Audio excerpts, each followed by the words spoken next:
আসসালামু আলাইকুম, সবাই কেমন আছেন? আশা করছি ভালো আছেন। সবাইকে শুভ সকালের শুভেচ্ছা। তো আজকে সকালে একটা ব্লগ নিয়ে হাজির হয়ে গেলাম।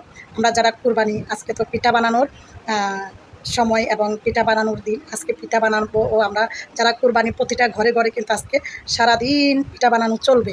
তো চলুন আমি পিঠা বানানোর জন্য যে কাজগুলো করতেছি প্রথমত।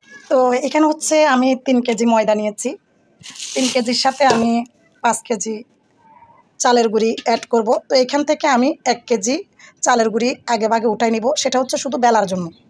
তো এটা হচ্ছে আমার ২৫০ গ্রামওয়ালা একটা গ্লাস, এটা আমি মেজারমেন্ট করে রেখেছি। তো এখান থেকে আমি এই যে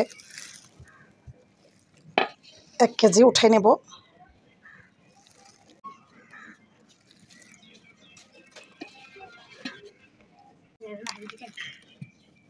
তো ১ কেজি উঠিয়ে ফেলেছি। তো এখন হচ্ছে এই চালের গুঁড়াগুলো আমি এই গামলার মধ্যে ঢেলে দেব।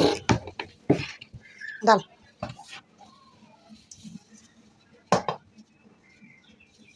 বেলার জন্য যদি আমার গুঁড়ি লাগে তাহলে এখানে আমার আগে এই যে আমি ৮ কেজি চালের গুঁড়া চুড়াইছি, এখানে আরও ২ কেজি আছে, এখান থেকে আবার নিব। তো এখন হচ্ছে আমি এইখানে এই যে ময়দাগুলো দিয়ে দিব। ময়দাগুলো একটু চেলে দিব, নাইলে ময়দার মধ্যে অনেক কিছু থাকতে পারে। প্যাকেট হলেও অনেক সময় প্যাকেটের মধ্যেও কিন্তু অনেক কিছু থাকে। যেহেতু আমরা এগুলো ঘরে তৈরি করতেছি না, বাইরের তৈরি মানি এখানে কি ময়লা এসে সব কিছু থাকবে, যত প্যাকেট থাকুক না কেন। তো এই ময়দাগুলো দিলে হয় কি, রুটিটা একদম তুলতুলে নরম নরম একদম সফট হবে, খেতে অনেক ভালো লাগবে।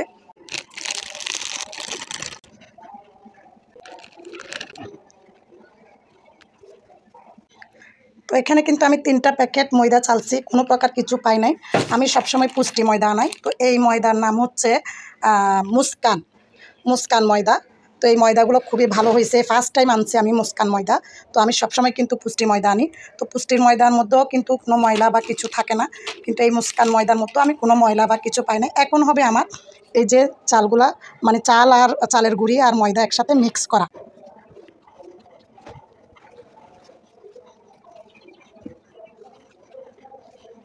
তো এখানে হচ্ছে আমার ৮ কেজি ময়দা, বুঝতে পারছেন? ১ কেজি উঠে রাখছি বেলার জন্য, রুটি বেলার জন্য।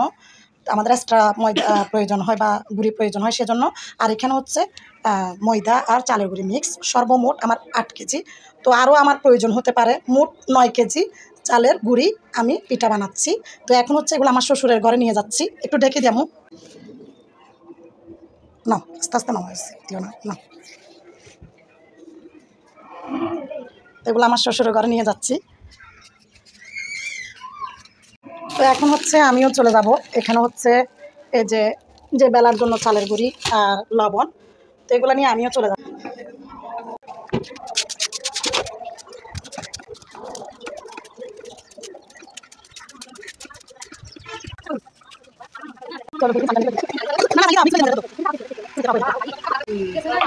তো এগুলো হচ্ছে আমার ছোট যা, সেও কোরবানি করতেছে। তো এখন প্রথম ফার্স্ট আমার ছোট যার রুটি বানানো হচ্ছে, এরপরে হচ্ছে আমারগুলো, এগুলো শেষ হলে আমারগুলো ধরবো, তারপরে আমার বড় যা ধরবে। এভাবে এভাবে আমরা মিলেমিশে একসাথে আজকে কাজটা কমপ্লিট করব। এই চুলাতে হচ্ছে রুটিগুলো পোড়ানো হবে। হ্যাঁ,